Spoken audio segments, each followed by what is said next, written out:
All right, folks, it's Steve with Real Progressives. I'm going to be bringing on my friend, Victor Tiffany, in just a moment. I shouldn't just say my friend.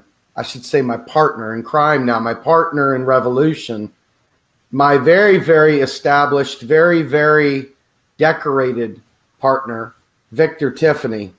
So without further ado, let me go ahead and bring on Victor. Victor, how are you, sir? Thanks, Steve. I appreciate that. I think it's the first time I've ever been referred to as established. Dude, you are established, not establishment, not to be confused for establishment, but you have laid tracks for a very, very long time. And I got to tell you, going back to the DNC and seeing you marshal the troops calm, cool, and collected, and leading the charge with the Bernie or Bust pledge, I was in awe of you, man. You really, really set the bar for taking it to the establishment, for real. And, you and I have flirted with finding out how two old white guys that are married and have careers and stuff could find a way to work together so that we could leverage our skills and our interests to bring about radical change. And I think we finally figured it out, man. So I'm really excited for us to be working together. Real quickly, for those of you who are just joining us, Revolt against Plutocracy will now become the activism wing of Real Progressives. We will be working together in unison to create radical change. We've been working for some time on pulling this off. And today we finally decided to come out of the closet and tell everybody what's going on. So with that, Victor, what do you think, man? Are you excited? What does the future hold? What are some of our plans? And tell us a little bit about CFAR. Sure. It is pretty exciting. It's very exciting. First of all, because this moment has been months in coming. We've been planning this merger. We, on our committee, went back and forth and discussed it. And it was a process we had to go through to make sure this is going to be a good marriage. I could see it was good because I knew what everything Real Progressives was bringing to the table. And it was part of my job was to convey how not only was this going to benefit Revolt Against Plutocracy and our new strategy, the follow-up to Bernie or Bust, we're calling CFAR or else, but we absolutely need the structures and capabilities of Real Progressives if we're going to have any chance whatsoever to make this upcoming election not a blue wave election, because any blue won't do. I have to repeat that. Any blue will not do. We need populists, left populists, people willing to go to Congress and do what the people want them to do. Isn't that in itself is a radical idea that the people in Congress would actually represent the will of the people. And so CFAR else is a new strategy that basically it's Bernie or Bust, but we're replacing Bernie with something called the Contract for American Renewal. This is a transpartisan strategy, right? Democrats can sign the Contract for American Renewal. We have 3 Greens. We have 2 independents. We now have 4 or 5 candidates for U.S. Senate who have signed this contract. So it's some very serious people. We have an incumbent, Representative Ro Khanna, signed the Contract for American Renewal. So it's something that's underway, but we're going to need more than just recruiting candidates and asking people to sign a pledge, a voter pledge, to only support candidates who sign this contract. This is basically a continuation, the whole idea of what we did with Bernie or Bust. We ask people to sign a pledge, a voter pledge, to only support either Bernie Sanders or, once we figured out what a bad idea write-in is all across the country, we added the option of or vote Green, the Green Party candidate, who of course was Jill Stein. So this time around, it's going to be, we're only going to support candidates willing to sign this contract, because as far as we're concerned, if you can't see far, you might be a neoliberal. And this is a revolutionary war against neoliberals. Let's make that very clear. This is a civil war. I want to make that clear to the NSA, who no doubt is listening in. We're not calling for violence in any way, but we will work to make sure that Democrats who refuse to sign this contract, this populist contract, won't win their election.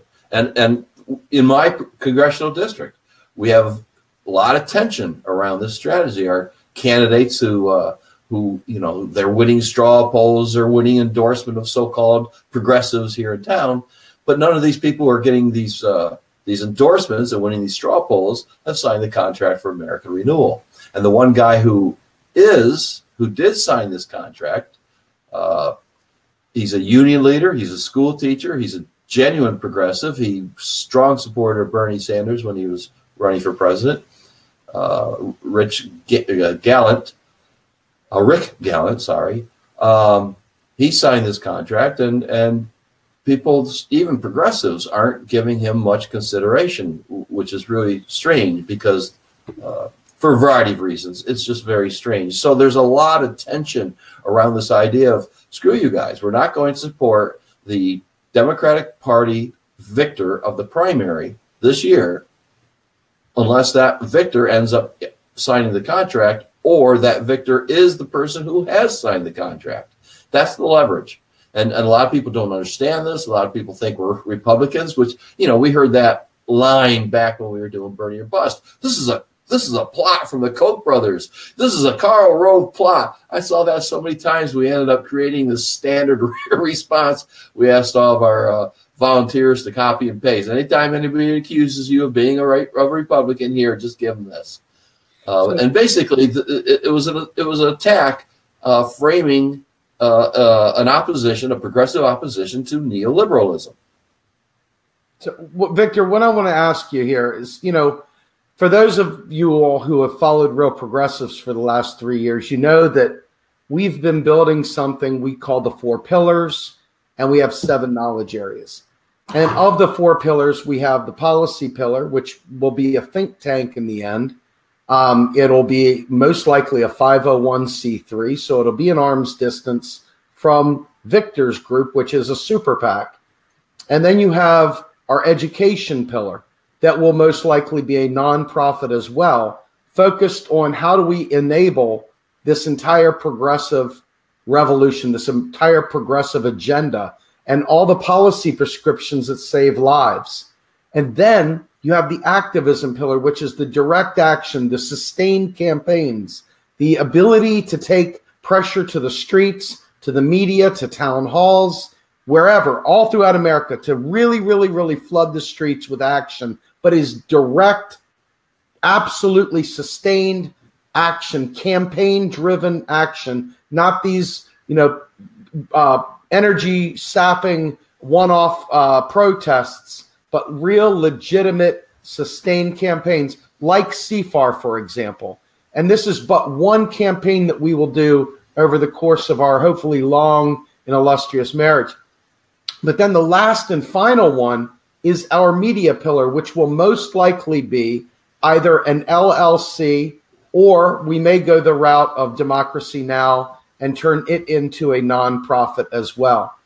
And then we're hoping to build a management group, an umbrella, that will have a program and project management office that will enable connectivity and run projects and run these big initiatives from a planning and control standpoint to be able to make sure everybody gets their I's dotted, their T's crossed, and make sure we deliver 100% value to the people that support us.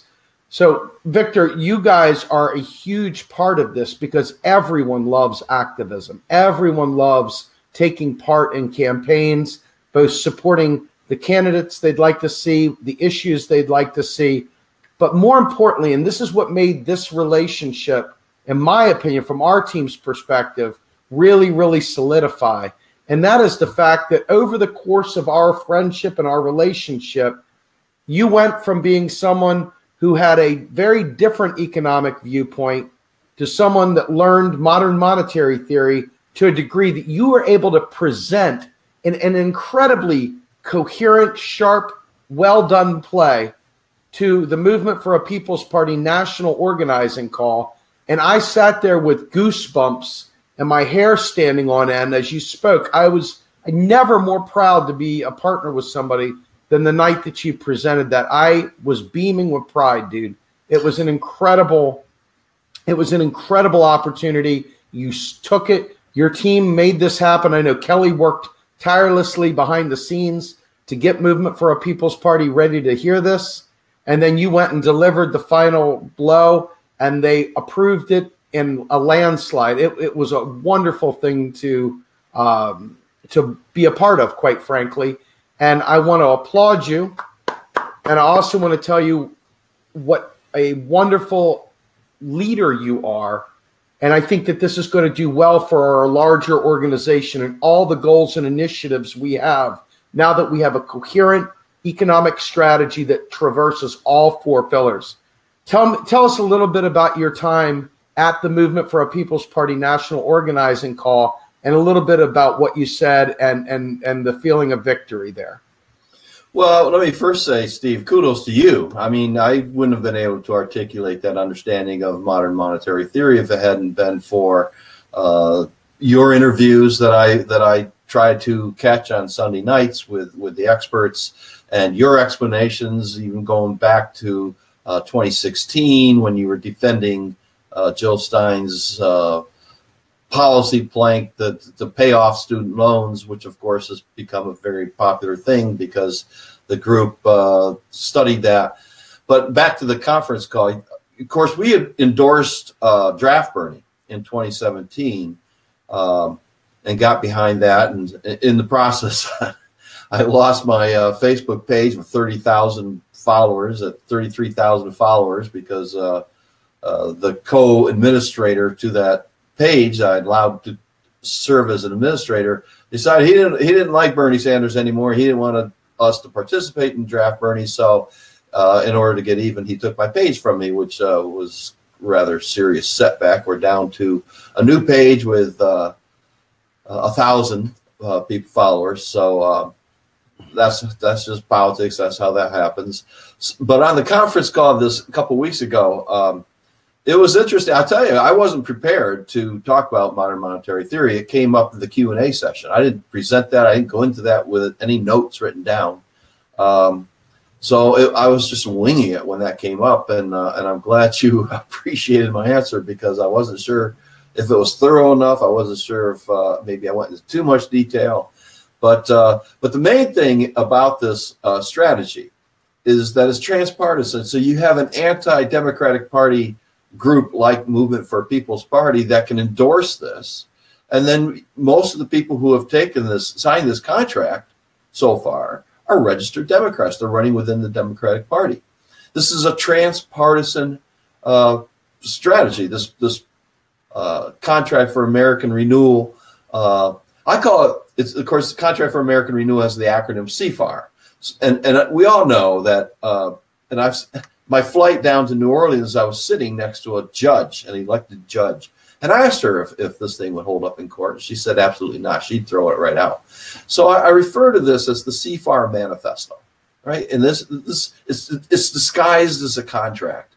But the whole approach, the CFAR or else, is militant. This is militant electoral strategy that's never been used before in American history, to my knowledge, to have voters stand up and say, I don't care what your platform is, Mr. and Mrs. Candidate. Here's my platform. Sign the dotted line, or we're not with you. We're not going to donate any money to you. We're not going to vote for you. We're not going to work for you unless you sign the dotted line. So the upshot, the final result of this might be in November for people living in 43 states is to actually write in a candidate. Either hopefully candidates will step forward and say, hey, in New York's 23rd district, I'm the write-in candidate for the CFAR movement, and that'll happen in 400 and some races around the country. That there will be, because there's no CFAR candidate on the ballot. We want people to step forward and say, I'm a CFAR candidate, write in my name. And we have the internet now, so that people don't have to run a multi-$1,000, much less multi-million-dollar campaign to serve the purpose of this militant alternative of writing in a protest vote. Nobody's going to get elected as a CFAR write-in candidate. But what we will do is help defeat the neoliberal Democrats.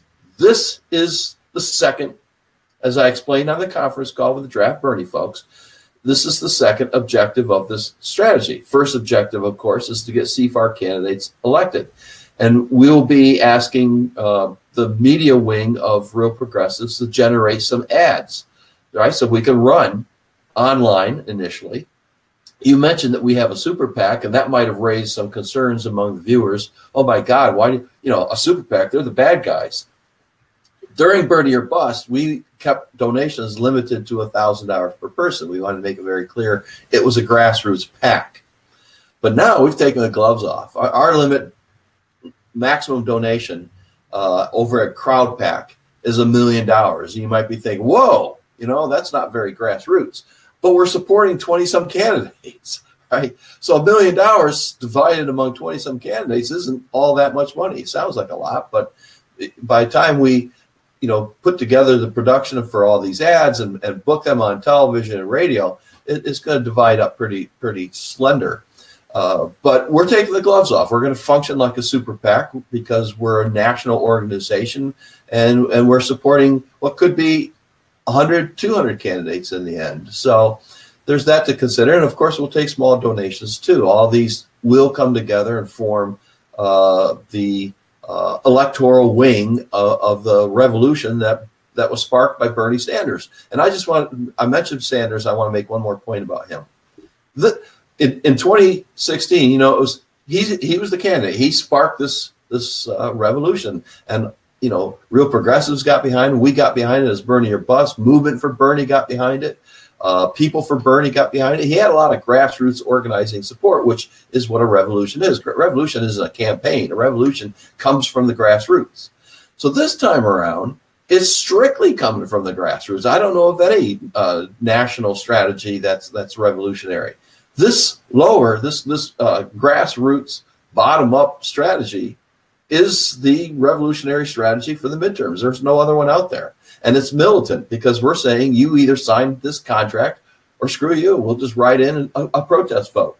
And very quickly, for the 7 states that don't have that write-in option, we're just going to trust the people who take this pledge to, vote wisely. We're not going to make any recommendations because we just can't. And for all the races that are out there, maybe there's a progressive Democrat running who didn't sign the contract, but he or she might be better than the Republican. That's going to be up to the people in those 7 states. But where there's the write-in option, we want people, if necessary, to take their finger and put their name on the contract across the monitor, right? So they personally sign that contract, go to the polling booth on November 6th, and write in their own name if there's no CFAR candidate on the ballot. And one thing we'll be doing is making sure we communicate to all CFAR pledged voters across the country is we'll have a table set up so they can go and see if there's a CFAR candidate in their district. And of course, vote for him or her if there is. All right, Victor, I'm going to show a CFAR contract for Mr. Gallant himself, and I'm going to put this up on the screen. For those of you who can't read this, don't worry, I'm going to make it bigger. At least I hope so anyway. So let's just see if you can see that okay. And I'm just going to read what this says. It says that he will sponsor, co-sponsor, and vote in favor of legislation for all the following: raising the minimum wage to $15 per hour, initiating government investment over 5 years toward rebuilding our crumbling roads, bridges, railways, airports, public transit systems, ports, dams, wastewater plants, and other infrastructure needs, implementing bold measures to address climate change, cultivating through investment and tax incentives sustainable sources of energy as alternatives to fossil fuels, reforming tax regulations to discourage corporations from shifting their profits and jobs overseas to avoid paying U.S. income taxes, and enacting universal transaction tax on Wall Street trading to discourage reckless speculation, expanding Social Security, making no reductions in the existing benefits of Medicare, expand Medicare as part of a single-payer initiative to establish fully universal high-quality health care, and making tuition free at in-state public colleges, universities, trade, and tech schools throughout America. Should a person choose to attend a private university or out-of-state, no-interest loans should be made available. And folks, I just want to say right now, this right here is a great plan. It is certainly populist. It shouldn't raise too many eyebrows in terms of, this should be relatively straightforward for people. And there were some modifications to that contract recently, just to make sure that we were all copacetic before we went ahead and embraced this. And I'm telling you right now, Victor, I'm excited. I know our team is excited. And I know that the people are excited to see, instead of everybody pulling their own separate ways, to start seeing groups pull together, develop strength, develop a credibility and moxie that it takes to tell people and work with people and show them how it's done.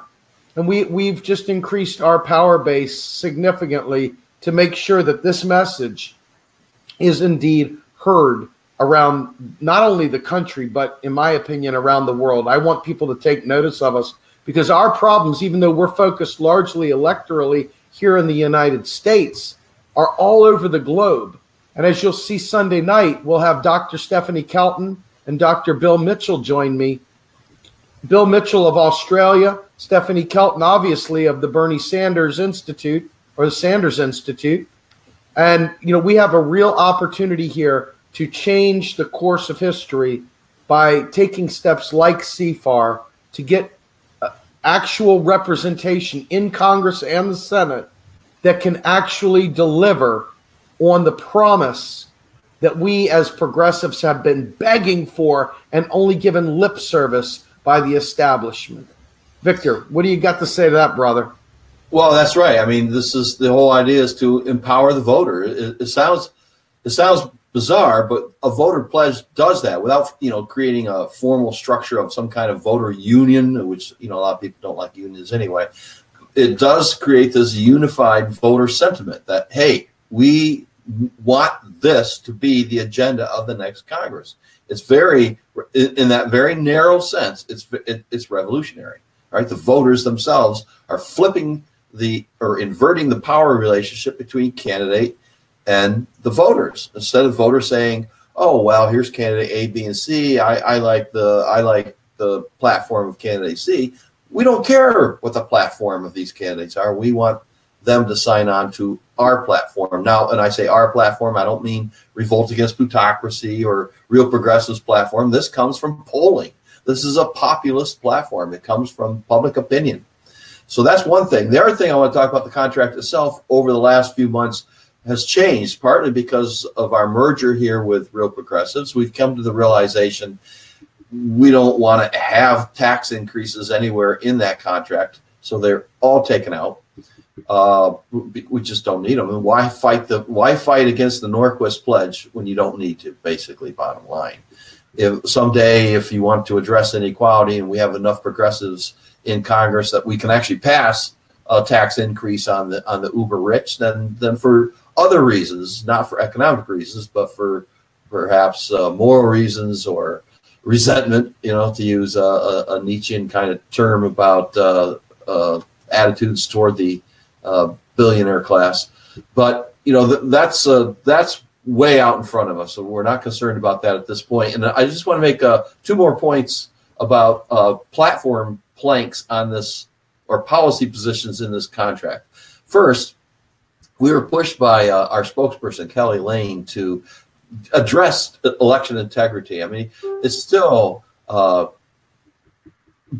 us a lot how Bernie was robbed of that nomination. We saw it in, not statewide, but in county after county, in a good number of states, not just massive voter suppression from reduced hours and yanking them off the polls, but we saw these discrepancies between the exit polls and the actual results. Not on the Republican side. Those are fine. Those would pass any integrity test anywhere in the world. But on the Democratic side, very often, and they were really around specific kinds of voting machines, we saw these huge discrepancies between the actual outcome, the report in the news, and the exit polls, which should never happen.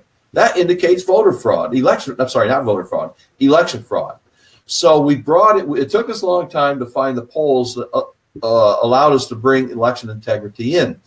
But we finally stumbled into one that 76% of voters, this is before DEF CON 2017, I can talk about that here in a second if you want, and all this Russians hacked our election nonsense that's in the news and scaring people for the last few months. Before that was a poll showing 76% of voters have little or no confidence that their vote is going to be counted correctly. That's it. That's all. That's the only poll. That's the poll we were looking for that said, all right, we can add this. We now know that it will be popular to have Congress mandate hand countable paper ballots, right? So they can be audited, and transparent audits. So we don't have sneaky things going on during recounts. So we want really election integrity. So that's a new, on our most recent policy position that we've added. We keep it at 11. We don't want to keep adding more and more and more. We like 11. That's how the contract originally came to us from its founder. The CFAR is the brainchild of a novelist, American novelist, John Rachel. He brought it to us with 11 policy positions. We're keeping that, but not keeping the original 11 he provided, because originally the document kind of screamed white privilege. So we brought in criminal justice, which has a lot of support, to have a special independent prosecutor in the case of every use of lethal force by the police. We want special prosecutors brought in for that. And finally, we modified the Citizens United policy position recently. And I'm really thrilled. We don't have it up yet. It's on our Citizens Against Plutocracy Facebook page, not the group, but the page, is Kelly's interview with Tim Canova. And I was listening to it this morning. She did it Thursday, but I haven't had access to it until she got it loaded onto that Citizens Against Plutocracy page. And I'm listening to Tim Canova actually refer to the very same thing we changed our contract to. Normally, people think about overturning Citizens United. It's where I'm coming from, or where I came from before Bernie or Bust, which was the move to amend movement, right? The idea of, well, we're going to need a constitutional convention to overturn the Supreme Court's Citizens United decision, McCutcheon decision, and going back to 1976, Buckley v. Vallejo, this whole idea that giving money is an act of speech protected by the First Amendment, and spending money is an act of speech protected by the First Amendment. If the framers had intended that to be the case, they would have put it in the First Amendment. So we think the Supreme Court has had this wrong, including the ACLU also has had this wrong since 1976. And the idea was we're going to need a constitutional amendment to overturn these Supreme Court decisions, as has happened in the past. However, there's been a group out there called Money Out of Politics working for years promoting this idea. Joe Firestone actually brought it up in the interview he held with Kelly Lane. What about using the exclusion clause of Article 3, Section 2? And I'll be damned, I don't know, maybe Tim Canova's had a look at our most recent contract for him, because the one he signed was back in August last year. We had the old-fashioned amendment approach, and he talked about that in the interview with Kelly. And then he said, or we'll just pass legislation and invoke the exclusion clause. It's the nuclear option, he called it. But my ears just popped out of my head, because I couldn't believe he was actually talking about the very same thing we just did to modify this CFAR in order to speed up the whole process of getting big money, corporate money, and union money out of our elections, and make elections a struggle among the people. That's what democracy means. It doesn't mean it'll be the end of left versus right or a divided America. It just means instead of being divided among between the left wing progressive, or progressive is the wrong word, liberal billionaires and the right wing Tea Party billionaires, it'll be divided amongst we the people. right? So our contributions of $20, $30 per person for a candidate or for a party or for a political action committee will actually be equal to those contributions of the billionaires once we have comprehensive campaign finance reform that equalizes and democratizes the American electoral system and outlaws oligarchy and plutocracy. That is Revolt Against Plutocracy's key primary aim, and the reason we have that overturning Citizens United policy position in the contract. All right, buddy, freaking-tastic. So let me ask you the next phase here, right? As we go forward and people want to volunteer to assist with pitching in to really, really help push the CFAR pledge and make sure that the candidates in their local communities are held accountable or at least advance with this, what can our followers, what can our viewers do to be a part of this? How can they get involved, Victor? Appreciate that question. So the CFAR strategy has three primary components. First is the candidates, right? So people who want to volunteer and get involved in this can go to CFAR movement, CFAR movement.us, as in United States, CFAR movement.us. There's a place on that website where they can sign up to get involved, right? And leave your contact information and we'll get a hold of you. So what we want our volunteers to do, any number of the following. One, recruit candidates. We have tutorials on our tutorial tab that tells people how to recruit candidates. We have a Tuesday night conference call, video conference call. You can turn your camera off if your hair's all messed up, you don't want to be seen, but you can still listen and participate in that cause. And that will be, we can talk about best practices. We can talk about things that you should do when you talk to a candidate, things you should not do when you talk to a candidate, how to approach a candidate over time. Because first we say, please, here's what we can bring to your campaign. And if they say no, we follow up with, okay, we'll be working against you. We'll ask your opponent. All right, so there's a strategy or a series of tactical maneuvers in the process of asking a candidate to sign the contract. All right, and this is in our tutorial and on our Tuesday night conference calls. That's one activity we would like CFAR activists to participate in. The second is to have voters sign this pledge. That's what Burn Your Bust was. It was a massive voter pledge of nearly 100,000. I found out there was a lot of duplicates in that 100,000, so it's more like 65, 70,000 voters who took the Burn Your Bust pledge.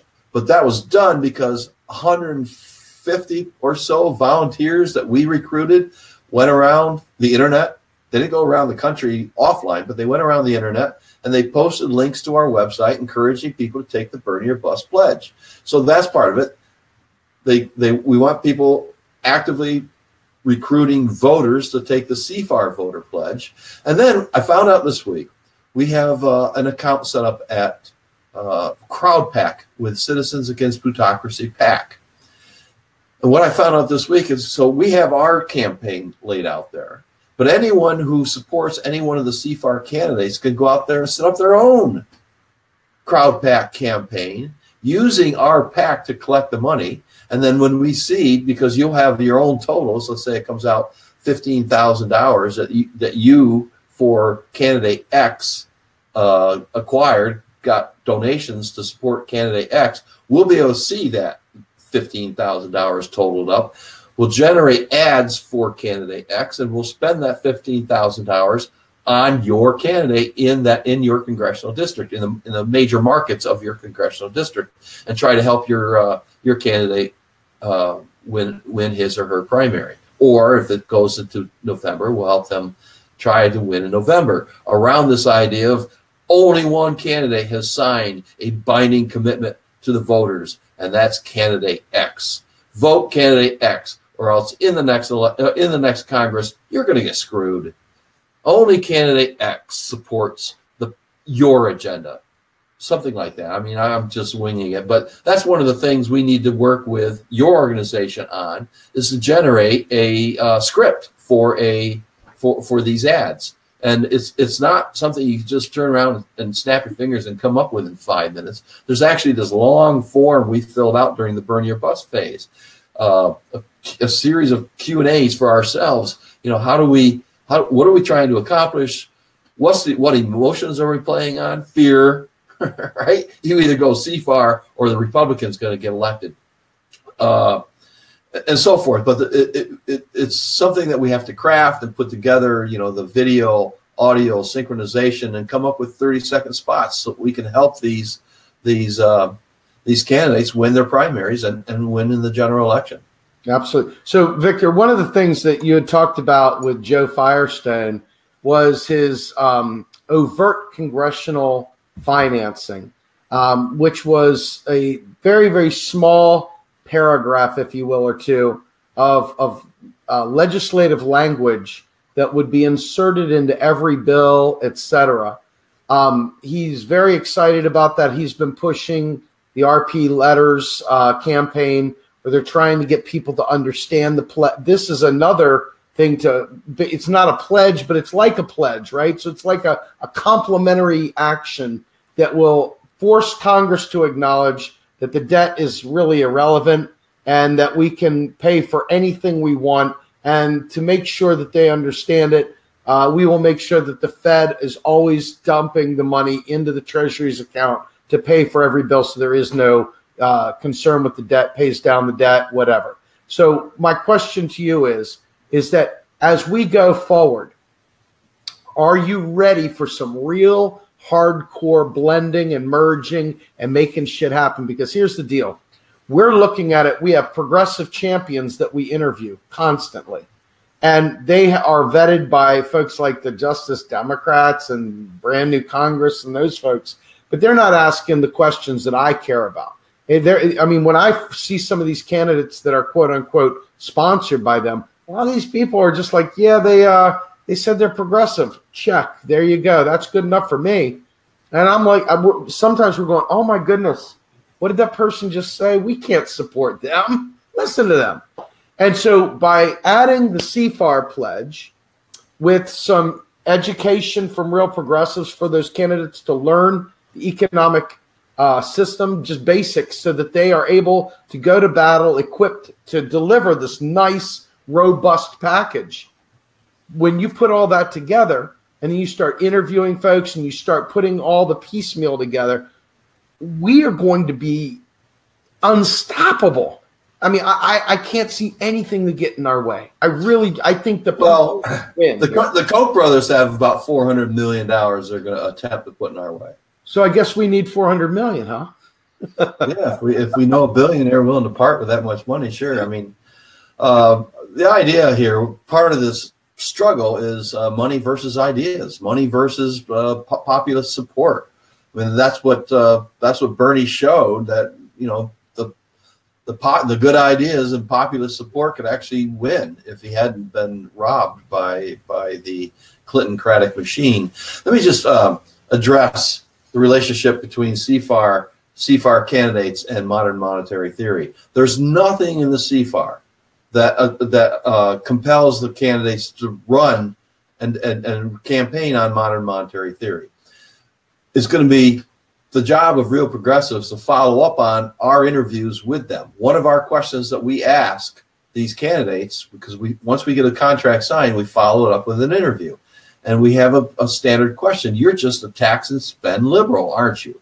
All right. And so hopefully they're saying, oh, no, I'm not a liberal, I'm a progressive. And hopefully they come back with, well, no, we don't have to raise taxes at all. We can do all the spending without raising taxes, to provide the modern monetary theory answer, which doesn't happen.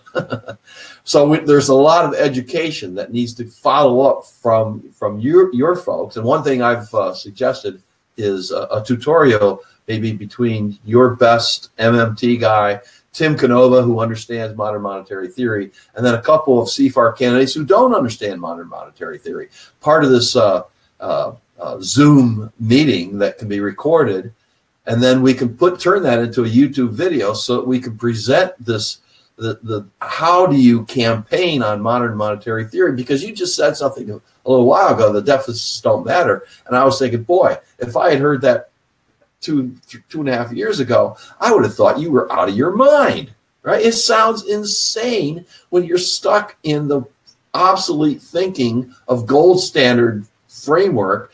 To hear somebody talk about the economy from the perspective of modern monetary theory, it sounds nuts. And that's the hard part of the theories. The theory is not hard to understand. It's just a number of realities that change the relationship between the federal budget and the economy. But the hard part is forgetting all this nonsense that we've been embedded with and infused with over the decades. That's all still coming out of the gold standard. I'll refer to, I don't know the exact quote, but Eisenhower was certainly, gold standard kind of politician, president, who talked about every warship built, every gun produced represents in the end a theft from a child who needs to be fed. That's gold standard thinking, because it doesn't anymore. We can have guns and butter too. It's not a trade-off. But back to the relationship between the contract and the candidates. Yes. They're not signing on. When they sign the CFAR, they're not signing on to MMT. So we will follow up. We will present them based on their answer to my question. You're just a tax and spend liberal, with an opportunity to learn MMT. And hopefully we can do it through a video tutorial, so we don't have to keep making the same presentation over and over and over again. We do it once, we record it, turn it into a YouTube video, and ask them to watch this half-hour presentation so that they can, A, learn MMT in the first half of this thing, and B, learn how to campaign on MMT. That's why I think Tim Cano will be an important participant in this tutorial, because he is, he knows this stuff pretty well, and he is campaigning against Debbie Wasserman Schultz. So he's somebody I think a lot of candidates can look up to and go, oh, well, if Canova can make this case against the former chair of the DNC, then I can make my case against this Republican schmuck here in my district. That's right. So as we go through the list of progressive champions, we're going to have an opportunity to present the CFAR pledge to them. That's the goal, to be able to take this group, merge with this group, bring it to this group, and go ahead and push forward candidates that actually mean business and actually want to deliver a progressive agenda, this populist agenda that is truly progressive. And it separates the neoliberals from the progressives. You just said, how do you determine who's progressives? That's why when the CFAR came along, I immediately glommed onto it, because I had been struggling when I'm thinking about how the hell are we going to do progressive or bust for the midterms? How do you determine who's progressive? How do you know if it's a candidate who's just getting started? How do you know if he or she is progressive? You can look at their website and look at their platform, but they're just words. Platforms are words. How do you actually know if somebody's progressive? Remember, Hillary Clinton said during the primaries, I'm a progressive, over and over and over again. I'm a progressive, which was, of course, complete nonsense. We all knew that. But she was able to get away with it because, she kept repeating the big lie, because I think Joseph Goebbels popped out of his grave and joined her campaign as a consultant, but that's just my own fantasy. The CFAR ends that, right? If a candidate is willing to sign this kind of commitment, we don't call it a pledge because pledges are relatively weak. This is a binding commitment. And maybe it's not legally binding, but it's morally binding to the voters, right? This is what I'm going to do when I'm in Washington. And if I don't do this, if I actually badmouth minimum wage or whatever, I don't work hard enough on it, you can take me to account. You talked about going to town hall meetings. These candidates who get elected under the CFAR agreement are going to be held accountable. They're either going to do what they've signed on to doing, or they're going to hear it in town hall meetings. There'll be people there handing out flyers. Hey, he signed a contract or she signed a contract committing them to do this, this, and this. And look what they're doing. Nothing. They're not supporting this bill. We can hold them accountable in ways that in ways that you just can't now without the CFAR.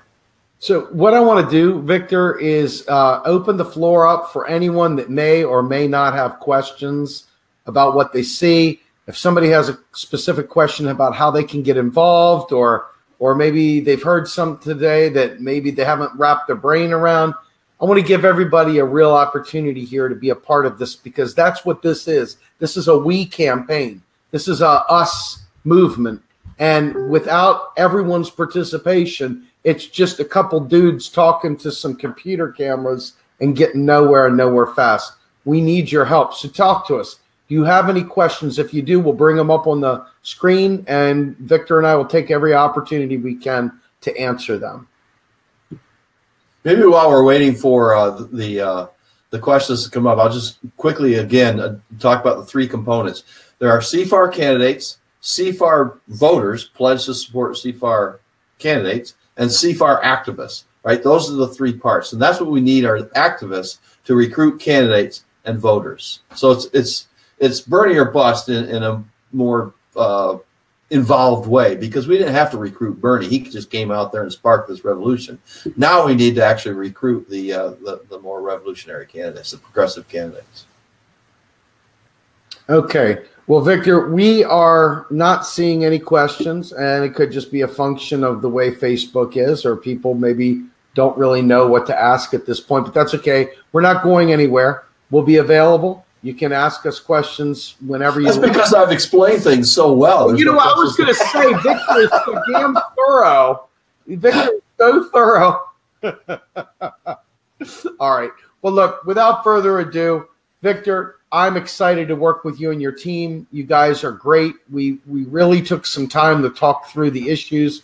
You guys understand our bigger picture. You guys, this is going to be exciting. If we can use this CFAR pledge as our maiden voyage, if you will, on how this works, we can start getting some lessons learned on more and more and more opportunities to pull the community in and really, truly make a difference, and really make it so that when we say stuff, people really have no choice but to listen, because it won't be our voice. It'll be all these voices with us.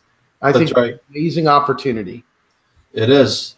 It is. We have more of an alliance set up now than we had with Bernie or bust. The only alliance we had with Bernie or bust. Of course, at the time, I had no idea who Real Progressives was. We would have come to you for a formal alliance if I had known who you were. But you kind of popped out of the ether from nowhere, and I wasn't sure even who you were. But so we have much greater alliance now than we had with Bernie or bust, which has got to be helpful. That's great. All right. So, Victor, I'm not going to keep us here any longer. Folks, I'm begging you tonight, please tune in for Joe Firestone at 8 p.m. There'll be another video with Joy Man. Savage Joy will be coming up at 9:15, I believe it is, after Joe. And then tomorrow night, you will have me living what is only possible a dream come true, to have Australian guru, original MMTer Bill Mitchell, and the elusive yet ever-present Stephanie Kelton joining us. I've been like nonstop thinking about this around the clock, because I mean, it's one thing to have one of them on the show at any time. You're like, oh my God, I hope I don't screw this up. But to have both of them on at the same time, I just can't. It's just unbelievable. Yeah, I'm really looking forward to hearing it. And before we go, let me just make a point about these three components. They each have their own URL, right? So I already gave the cfarmovement.us. That's where activists can go, and it's a turnkey revolution page. You can just go and read and learn how to do this. There's no Q&A necessary, although on the About Us page there are comments which I can pick up and get back to you on. There's also the CFAR voter pledge, the cfarvoter.us. That's where you send voters. You can also set up your own local sign-up list. There's a tutorial that explains how to do that on the tutorial page. And finally, there's a CFAR candidate, CFAR 2018. That's where you send the candidates, cfar2018.us. All right, so we have three components, three URLs to cover each of these components. And it's turnkey, baby. Just plug in, turn the key, and get this engine started. Let's have a revolution in the United States. All right, sir. All right, without further ado, I am going to go ahead. I'm going to go ahead and close this off. I want to thank you, partner. We'll be doing many more of these. Look forward to getting our candidates out there. Look forward to recruiting more. and look forward to winning some real progressive change in America. So, Victor, thank you, sir. I appreciate it once again. Thank you, and I'm looking forward to it as well. All right, folks, thank you very much. We will talk to you soon. Have a great day, everyone. Thanks for tuning in.